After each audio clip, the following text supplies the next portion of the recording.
It's all about the sex. Hey, the original this. This is Joe Pietri versus the Not So Free World, and here I am smoking some Nigerian weed. I want to thank everybody who came to visit me. Some people came as far as Iowa to see me at Canamania up in Augusta, Maine. The expo went off bumpy, but it sort of it worked for a little bit. At the end of the show, well, first I want to go over this. A friend of mine brought up a reggae star from Jamaica to play a benefit concert at Canamania, and you know they needed to pay his round trip ticket plus his hotel and food at the show, and so they paid the ticket up. He did his 2 shows, but they didn't give him a hotel room, if you can believe that. Major reggae star, and at the same time no food. And then no ticket to go home. So after the event, we were in one of the comp rooms, and you know I was urging Jim Fowler to take his responsibility and to send this reggae star on his way. He was crying like a little girl, and I don't have any money. They're going to take my house. He don't even own a house. He lives in a trailer. A major reggae star went to this guy's trailer and said he'd never seen anything as bad in Jamaica, which is a third world country.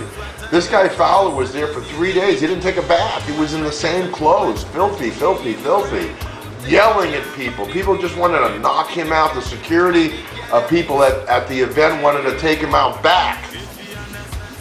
The screaming, and even before the event happened, I received 3 or 4 calls. I'm done, I can't handle it. In the end, he couldn't even get a PA system together there because nobody wanted to help him at all. Half the people from Maine didn't even show up that could have. They avoided it because of him. And now what happened after the event, now no one will touch him like with a 1,000-foot pole. And in the room there were 2 pot stars. I'm not going to mention their names, because you know it's their career. You know this is their stars. They're musicians. Fowler attacked me. When he attacked me, I put him into a karate larynx hold that I would have ripped his larynx out and killed him on the spot. I'm lucky I'm not in jail in Maine today. I didn't go to Maine to get in any trouble, to have to deal with the police, to have to deal with wackos, you know, that are up and down and completely bipolar and out of their minds. One of the pot stars that were there, again, I'm not going to mention these guys' names because I promised them I wouldn't, pulled us apart because he saw that I was going to rip out his throat. And so when we were pulled apart and everybody thought it was chilled, he again bum rushed me and grabbed me in my arm here in black and blue mark there. The other pot star had his earring pulled out of his ear with blood. Imagine if I would have reported that to the police right then and there. It would have been a black eye for the medical program. They wouldn't have been able to pull off an event like that ever again. I would have sued everybody and their grandmothers. It would have been disastrous. But then we all agreed never to talk about it again. The next day after we left, you had Jim Fowler telling people that I attacked him and that he choked me. And when he told that to Marco, that treating yourself with crack up in Toronto, and he told that to THC Cole Seeds guy Adam, they were all happy about that. And they said, don't worry, Jim, next year you'll have Dutch marketing fraud support and treating yourself with crack support at your expo. But one thing happened.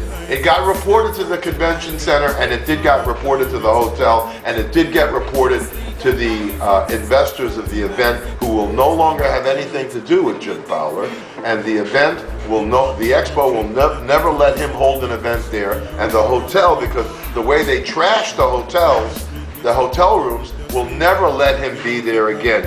He is the most hated man in Maine today. And then the guy who backed up the money, who backed up with the money for the show, I'm not going to mention his name either, called up one of the pot stars and said, well, look, I've heard Fowler's side of it, and I've heard Pietri's side of it. Now I want to hear your side of it because you were there. And the pot star said, right, that everything that I said was true. That Fowler attacked me twice, and that the first time I had him in a death grip. And you know, dude, I'm 65 years old. I don't go to these things to get into episodes like this. But it just shows you how immediately how the corporate interests jump behind Jim Fowler against me, because as you know, I'm against corporate interests and the Dutch control of Canon Media and all the information written about cannabis, because all they're doing is cheating you, making you spend more and grow less. Right? I even supported him in his rap against Subcool when we were all told we couldn't sell seeds there. And I thought that maybe Subcool was trying to rip Fowler off for the money. But it's actually he may have been trying to get out of paying for the booth because he couldn't sell seeds. But Fowler probably lied to him and told him that he could. Because the guy's first of all, the guy's not qualified to run an event like that. He doesn't have the demeanor. He doesn't have the diplomacy, and he doesn't have the decency to act like a human being. He's 30 years younger than me, and he's attacking me?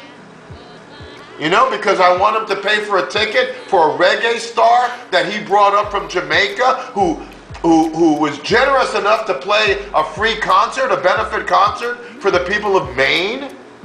Well, Jim is out, but I'm in. I've already been invited to 2 other events. Because when I reported it, yes, and I reported it to the convention center, and I reported it to the hotel, and and he's lucky I didn't report him to the police because he'd be arrested for a felony for attacking a senior citizen. But I saved Maine a black eye. I saved the program getting a black eye. I saved the hotel for not being embarrassed in every newspaper in Maine. I saved the convention center from embarrassment with every major newspaper in Maine, and I handed the expo business back to the people of Maine. Because Fowler, he's not from Maine, okay? And then he says something about my strains, and here are the results of my strains. My Congo Bongo was the best weed at that festival, and it was the only weed that was outside of the gene pool, the skunk gene pool. And then my Nigerian tested at 9.5% THC and 5% CBD. It's a real, these are both medical strains.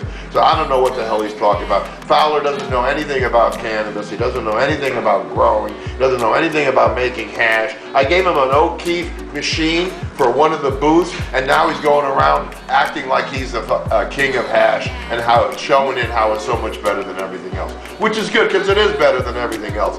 But that guy Fowler is a piece of shit, and if you listen to him, I don't know, you're really wasting your time. And so I have nothing else to say about what happened in Canamania, except that to the people of Maine, I will be back. And I will be doing both shows that are being promoted by the same people, minus Fowler. This is Joe Pietri versus the Not So Free World, and I hope everybody has a peaceful week.